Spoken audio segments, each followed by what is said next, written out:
ഗായത്രി ഏത് അമ്പലത്തിലേക്കാണെന്ന് മായയോടും പറഞ്ഞില്ലേ?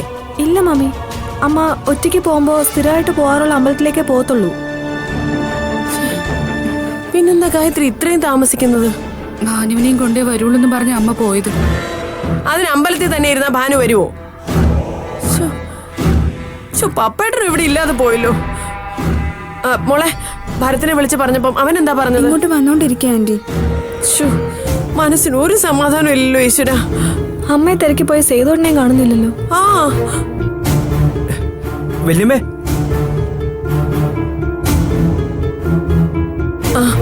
ഭരത്തെ. എന്താ വല്യമ്മേ, അമ്മ ഇതുവരെ വന്നില്ലേ? ഇല്ലടാ, സേതു തിരക്കി പോയിരിക്കാ. ആന്റി വരും. അമ്പലത്തിലേക്കല്ലേ പോയത്. മനസമാധാനം നഷ്ടപ്പെട്ടാൽ എന്ത് ചെയ്യാൻ പറ്റും? അതെ, ഭാനുവിനെ പറ്റി വലിയ വിവരം കിട്ടിയോ? ബാലുവിനെ തിരക്കുമെന്ന് ആ പെൺകുട്ടിയുടെ നമ്പർ കിട്ടിയിട്ടുണ്ട് വല്യമ്മേ. ആ, പക്ഷെ ആ നമ്പർ ഇപ്പൊ സ്വിച്ച് ഓഫാ. എന്തെങ്കിലും വിവരം കിട്ടാണ്ടിരിക്കില്ല വല്യമ്മേ? ഇനി ആ വന്ന പെമ്പിള്ളേരോടൊപ്പം ഭാനു എങ്ങോട്ടെങ്കിലും പോയതായിരിക്കോ? അങ്ങനെ പറയാതെ പോവാം അയച്ചി. ഇത് മറ്റെന്തോ കാരണമാണ്.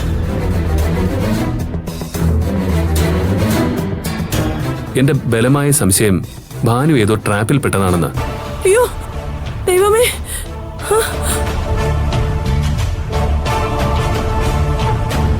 എന്നാലും ആന്റി ഇത് എവിടെ പോയതായിരിക്കും?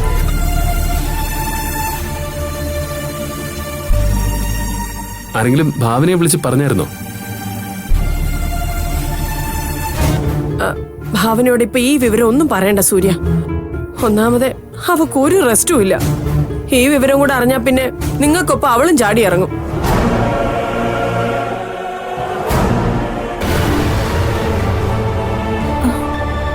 സേതോട്ട് വന്നു. മോനെ, എന്തായടാ, ഗായത്രി കണ്ടോ? അമ്മ വഴിപാട് കഴിഞ്ഞിട്ട് അപ്പത്തിന് അമ്പലത്തിൽ നിന്ന് പോയെന്നാ പൂജാരി പറഞ്ഞത്. ഞാനിനി നോക്കാം, ഒരിടവും ബാക്കിയില്ല. അയ്യോ എന്റെ ദൈവമേ.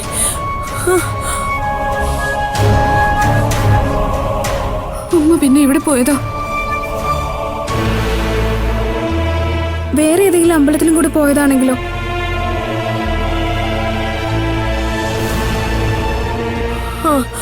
അങ്ങനെയും വരാം.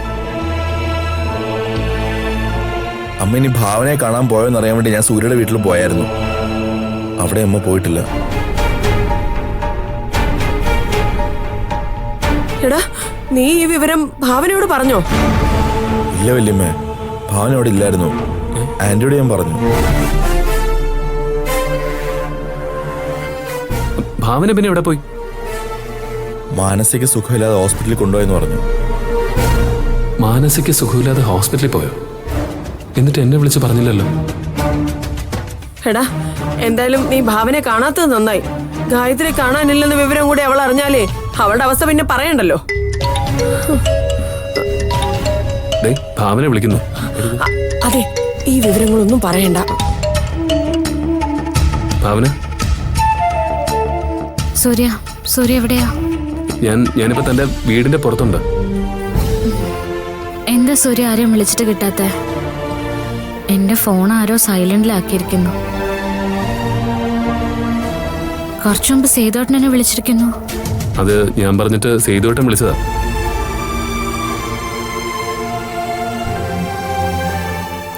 സൂര്യ, അമ്മയ്ക്കൊന്ന് ഫോൺ കൊടുക്കോ? അമ്മയും വിളിച്ചിട്ട് ഫോൺ എടുക്കുന്നില്ല. ഭാനുവിന്റെ കാര്യത്തിൽ ആന്റി ആകെ വിഷമത്തിലെ ഭാവന. താനിപ്പോ സംസാരിക്കാതിരിക്കുന്ന നല്ലത്. എന്താ സൂര്യ അത്? എനിക്ക് അമ്മയോടൊന്ന് സംസാരിക്കണം. അല്ലെങ്കിൽ സൂര്യ ഇങ്ങോട്ടേക്ക് വാ, ഞാനും കൂടി വരാം. ഞാൻ വരാം. ഭരത്തും ഞാനും കൂടി വേറൊരിടം വരെ പോവാൻ പോവാ. ഭാനുവിനെ കാണാമെന്ന പെൺകുട്ടിയുടെ നമ്പർ കിട്ടിയിട്ടുണ്ട്.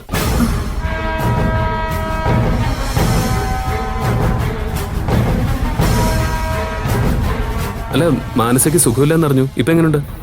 അവൾക്ക് പ്രശ്നമൊന്നുമില്ല സൂര്യ. സൂര്യ, അമ്മയ്ക്കൊന്ന് ഫോൺ കൊടുക്കാൻ പറ്റുമോ?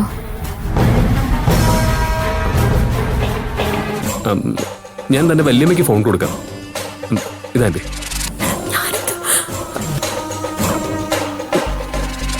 മോളെ. എന്താ വല്യമ്മേ, ആരെയും വിളിച്ചിട്ട് കിട്ടുന്നില്ലല്ലോ. അത് പിന്നെ ആർക്കെങ്കിലും ഫോൺ എടുക്കാൻ തോന്നണ്ടേ മോളെ? ഭാനുവിനെ കുറിച്ചൊന്നും അറിയാതെ വിഷമിച്ചിരിക്കുകയല്ലേ? വല്യമ്മേ, അമ്മയ്ക്കൊന്ന് ഫോൺ കൊടുക്കോ?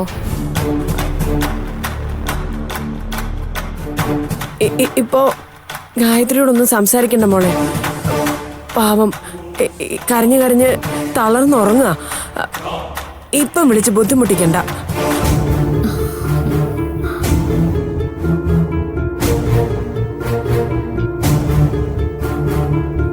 ഞാനിവിടെ ഉണ്ടല്ലോ, മോള് ധൈര്യമായിട്ടിരിക്കേ.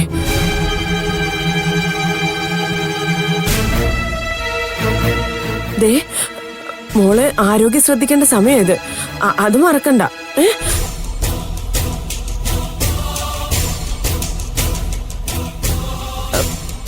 ഞാനേ സൂര്യക്ക് കൊടുക്കാം. ഈശ്വരാ. ഹലോ. ആ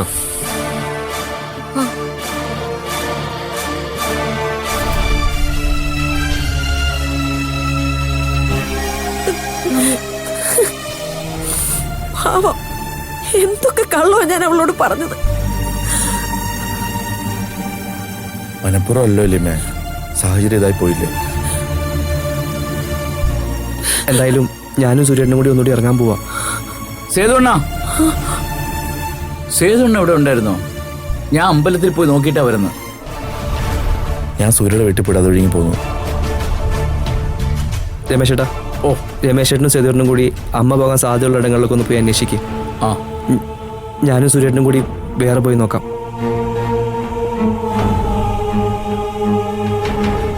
ഞങ്ങളിതാ ഇറങ്ങി. വാ. എന്തൊക്കെ എന്റെ ഈശ്വരയെ നടക്കുന്നത്.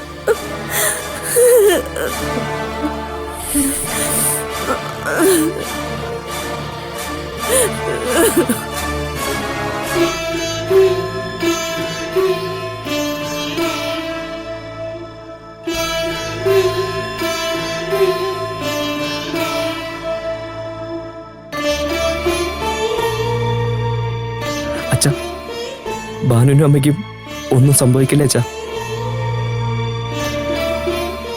ഞങ്ങളെ കണ്ണീരിലാക്കല്ലേ അച്ഛാ.